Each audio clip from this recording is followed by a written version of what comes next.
मोजणी या ठिकाणी रखडलेल्या आहेत त्या पूर्ण होतील.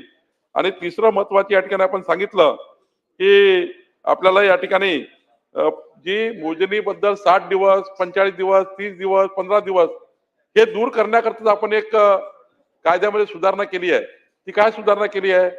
हे जे मोजणीदार आहे यांच्या अंडरमध्ये आपण या ठिकाणी आता एक परवानाधारक भूकरमापक देतोय जे लायसन्सी असणार आहे.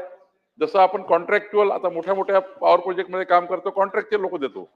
तर आपण या ठिकाणी असं करतोय की जिल्हाधिकारी SLR आणि एक DYSLR यांची एक त्या ठिकाणी कमिटी असेल. ती कमिटी एज्युकेशन फायनल करेल.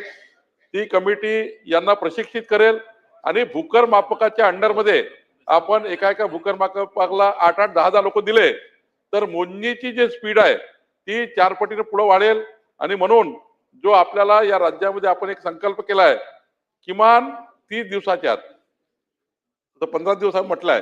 कर्नाटकमध्ये हेच झालंय. कर्नाटकमध्ये आंध्रामध्ये हीच पद्धती त्यांनी घेतल्यामुळं आता 15 दिवसामध्ये कर्नाटकमध्ये मोजणी होतं. आणि त्यामुळे मोजणी करणे आणि 15 दिवसामध्ये मोजणी करणे नंतर त्या ठिकाणी खरेदी खत करणे नंतर म्युटेशन करणे म्हणजे महिन्याभरामध्ये मोजणी ते म्युटेशन अशी पद्धत कर्नाटकमध्ये आहे. ती पद्धती आपण या ठिकाणी अवलंबली आहे. आणि म्हणून कुठलंही खाजगीकरण नाही आहे. खाजगीकरणाचा प्रयत्न कोणी करू शकत नाही. ते खाजगीकरण होऊ शकत नाही. या भूकरमापक जे सरकारी भूकरमापक आहे त्यांच्या अंडरमध्ये आपण परवानाधारक भूकरमापक जर कलेक्टरला वाटलं तर ते त्या ठिकाणी तेवढे देऊ शकतील. वेळेपुरता देऊ शकतील.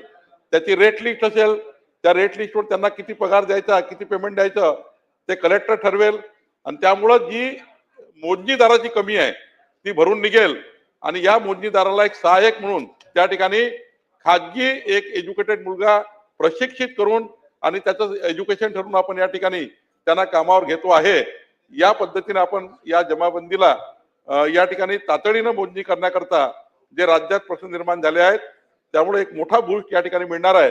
मी खरं तर आपलं अभिनंदन करतो की आपण या ठिकाणी चांगली लक्षवेधी आणली आणि या लक्षवेधीने राज्याच्या भूकरमापकाला जमाबंदीच्या संपूर्ण सिस्टीमला न्याय मिळणार आहे. चला लोणीकर साहेब. अध्यक्ष महोदय, या लक्षवेधीमध्ये अतिशय महत्त्वाचे मुद्दे आहेत. माननीय मंत्री महोदय